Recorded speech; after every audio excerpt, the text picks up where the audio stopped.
Pemirsa, berkali-kali Israel melanggar hukum internasional dengan membangun permukiman ilegal di tanah warga Palestina hingga menghambat pasokan kebutuhan hidup warga Palestina. Berkali-kali pula Palestina melawan, namun kali ini perlawanan Palestina dinilai bersejarah sebab bisa menembus tembok Gaza yang selama ini mengisolasi warga Gaza dari dunia luar. Kita akan berbincang bersama dengan analis Timur Tengah Hasibullah Satrawi. Selamat sore Mas Hasibullah.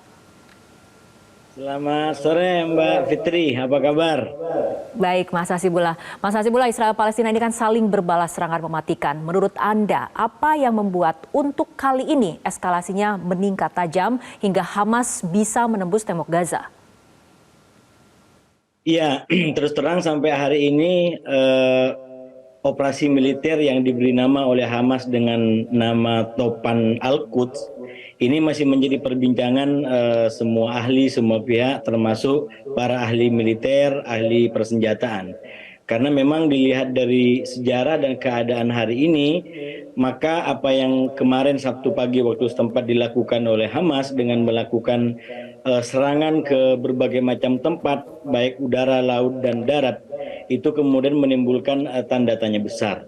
Bagaimana ini bisa terjadi, terutama karena memang kenyataannya Hamas berada dalam isolasi total sebagai dampak daripada kebijakan yang dilakukan terhadap jalur Gaza. Cuman saya mungkin bisa menyampaikan dua hal yang barangkali bisa menjelaskan kenapa kok bisa ini terjadi. Yang pertama, sudah pasti ini ada peningkatan kapasitas baik persenjataan ataupun serangan yang dimiliki oleh Hamas, dan tentu ini bukan faktor yang berdiri sendiri. Nanti kalau kita urai ini pasti ada hal-hal yang bisa membuat Hamas memiliki kemajuan perkembangan yang cukup signifikan sehingga bisa melakukan sebuah operasi yang sangat menghentakkan sampai hari ini dan masih menjadi perbincangan apa dan bagaimana semua ini kok bisa terjadi. Dan yang kedua Mbak Fitri, menurut saya selain memang dari sisi Hamas ada peningkatan kapasitas yang terus dibangun, maka jangan lupa sisi internal Israel sendiri sedikit banyak pasti menjadi faktor. Saya masih yakin sekuat apapun sebuah badai menerjang dari luar, kalau faktor internalnya tidak terlalu bermasalah, maka mungkin tidak akan menimbulkan kerusakan yang cukup parah. Nah, kalau kita baca hari ini, saya yakin sejauh besar kecilnya seperti apa, tapi pasti ada faktor internal Israel yang kemudian membuat situasi hari ini seperti yang kita saksikan, di mana timbul jatuh korban yang besar sekali. Data terbaru mengatakan 700 orang meninggal dunia dari pihak Israel, di samping para sandera ya yang itu secara sengaja diambil oleh pasukan Hamas dan itu dibawa masuk ke Gaza untuk kemudian menjadi strategi berikutnya dalam menghadapi serangan balik yang dilakukan oleh Israel. Begitu Mbak Fitri. Mas Hasibullah, mengenai internal Israel sendiri, serangan Hamas kali ini disebut sebagai kegagalan intelijen luar biasa bagi Israel. Apakah ini salah satu kemudian masalah yang Anda sebutkan di internal Israel? Iya, kalau kita mengacu kepada beberapa artikel yang sempat juga dibahas di media-media di Timur Tengah, maka sebenarnya ada kegalauan dalam tanda kutip di internal Israel yang belakangan sebenarnya muncul dalam berbagai macam peristiwa politik maupun hukum yang itu bisa disaksikan kejadian-kejadiannya. Misalkan yang terbaru yaitu berkaitan dengan upaya reformasi kehakiman yang itu kemudian dianggap ini ada kaitannya dengan siasat yang dilakukan oleh Perdana Menteri Benyamin Netanyahu dalam rangka menyelamatkan diri dari kasus hukum yang sempat dituduhkan kepadanya. Ini salah satu peristiwa yang mungkin bisa bisa kita jadikan sebagai kunci untuk melihat sejauh mana persoalan krisis internal yang dihadapi oleh Israel. Begitu juga kita bisa melihat misalkan dengan fakta bahwa dalam 2 tahun atau 3 tahun terakhir Israel itu sudah mengalami atau menjalankan tak kurang daripada 5 kali pemilu, ya. 5 kali pemilu yang itu artinya terjadi deadlock politik yang cukup serius di kalangan elit Israel yang saya tidak tahu dan tidak bisa memastikan apakah itu kemudian berdampak terhadap kinerja-kinerja struktural daripada pemerintahan ini, terutama dalam kaitannya dengan bagaimana mengantisipasi serangan dari pihak luar, terutama Hamas, yang memang dalam beberapa tahun terakhir kita lihat bahwa kekuatan Hamas sangat tidak berimbang gitu. Hamas hanya menggunakan serangan-serangan yang 1-2 kilo aja sudah nggak nyampe gitu. Tapi perkembangan hari ini itu kemudian membuat Israel sendiri terbelalak. Bahkan saya sempat mengikuti di beberapa TV internal Israel yang hampir tidak percaya bagaimana ini terjadi. Mereka punya tembok yang sedemikian tinggi, mereka punya persenjataan yang sedemikian canggih, kemudian mereka punya angkatan tentara profesional yang sedemikian tangguh, ya, salah satu yang diperhitungkan di dunia. Lalu tiba-tiba dalam kayak semacam satu sentuhan itu kemudian bisa menimbulkan sebuah dampak yang sedemikian besar seperti terjadi pada hari ini. Oke, Mas Hasibullah, dengan melihat eskalasi yang begitu meningkat saat ini, bagaimana ini akan berdampak pada proses panjang upaya perdamaian kedua negara ataupun upaya dari rakyat Palestina untuk mendapatkan kebebasannya? Kita akan bahas mengenai topik ini, tapi kita ikuti jeda azan maghrib berikut ini. Kita akan lanjutkan kembali perbincangan masih bersama analis Timur Tengah, Mas Hasibullah Satrawi. Mas Hasibullah, tadi kemudian kita dengar bagaimana laporan terkini kondisi di Gaza, warga kemudian menderita di bawah serangan Israel. Dengan melihat eskalasi situasi di sana, bagaimana kemudian ini berdampak pada proses yang sudah panjang negosiasi perdamaian antara kedua negara ini? Ya, saya rasa mestinya bangsa-bangsa di dunia, para pihak yang terlibat dengan konflik dan krisis yang terjadi sekarang ini bisa mengambil pembelajaran sekaligus langkah nyata, yaitu bahwa kalau tidak diambil sebuah langkah yang konkret, maka akan semakin banyak korban-korban sipil dari kedua belah pihak. Dan ini tentu menjadi sebuah catatan merah, ya, karena yang menjadi korban bukan hanya kekuatan militer, bukan hanya anggota militer, tapi justru masyarakat sipil.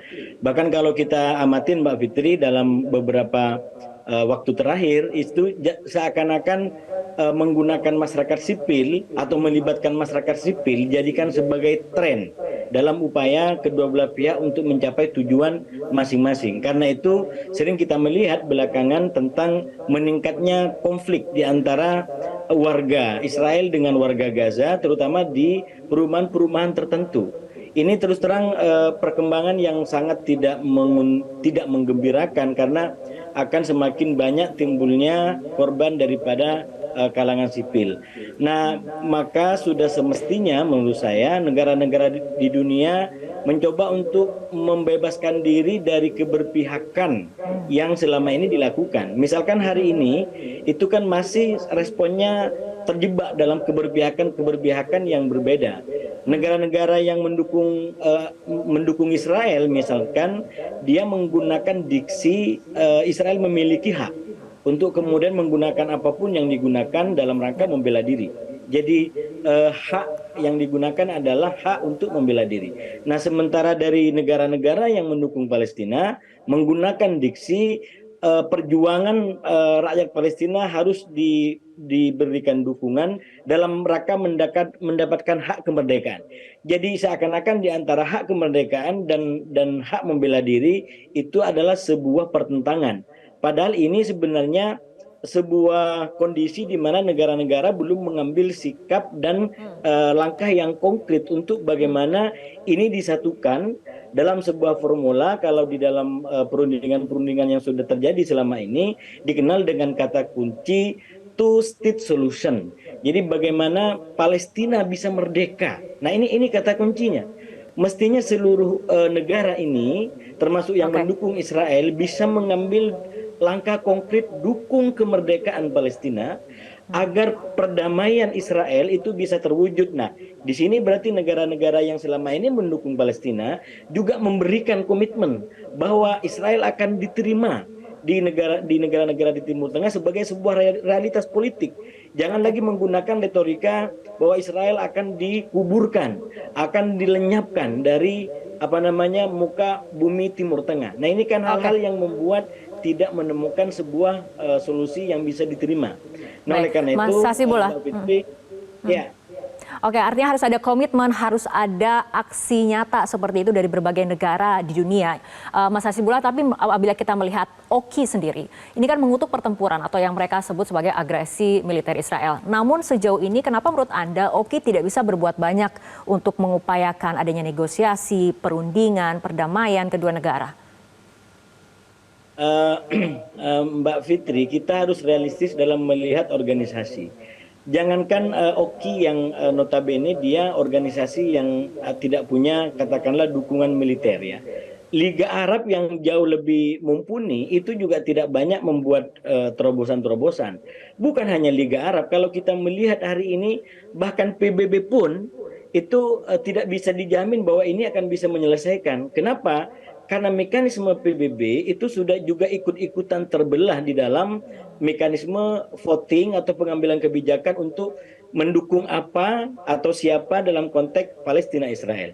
Misalkan ketika banyak negara ingin mengecam Israel, maka ada veto yang digunakan oleh Amerika Serikat misalkan, atau mungkin negara-negara lain. Ataupun sebaliknya ketika ada ada upaya dukungan kepada Palestina atau kecaman kepada Palestina, maka sebenarnya juga ada pihak-pihak di PBB yang terbelah. Nah, itu yang saya bilang, terus terang melihat bagaimana organisasi dunia keadaan hari ini untuk bisa kontributif terhadap penyelesaian Palestina dan Israel, saya sendiri agak skeptis, saya sendiri agak pesimis karena realitasnya tadi Liga Arab itu sibuk dengan agenda negara-negara masing-masing yang kita tahu petanya hari ini ya, dengan Arab Teluk dan Afrika yang itu beda-beda, perangnya juga banyak sekali di Sudan, di tempat-tempat lain.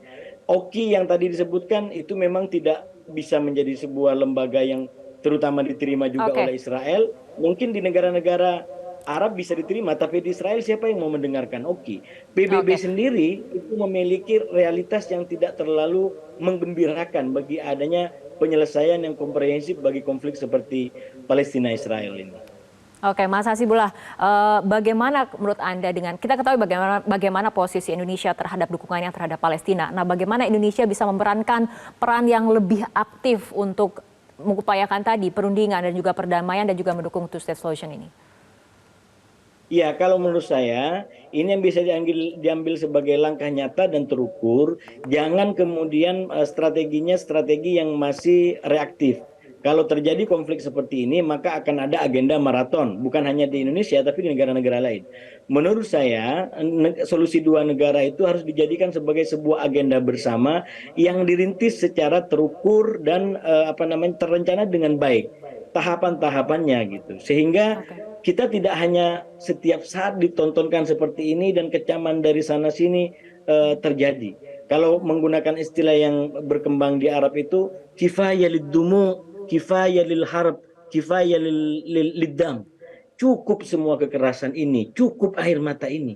Jadi mestinya dunia ini bangkit ya, belajar dari semua yang terjadi, mengambil sebuah langkah nyata. Apalagi tadi di pengantar sudah disampaikan konflik ini menimbulkan keterbelahan di banyak negara.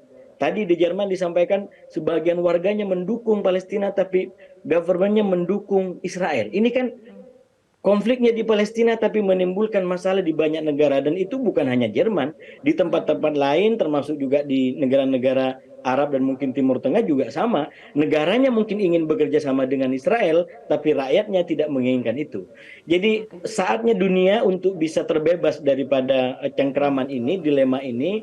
Saatnya yang termaktub dalam Undang-Undang Dasar kita di pembukaan itu dijadikan sebagai inspirasi bagi dunia. Bagaimana memberikan kemerdekaan sebagai hak segala bangsa, kemudian ketertibannya dalam memastikan kedamaian dunia. Saya rasa jangan itu dijadikan mimpi. Ini harus kita lakukan secara konkret, terukur, dan terencana, Mbak Fitri. Oke, baik. Saatnya dunia terbebas dari keberpihakan dan memberikan kemerdekaan bagi rakyat yang berhak, dalam hal ini Palestina, dan kita harapkan memang ada perdamaian di dunia seperti itu ya.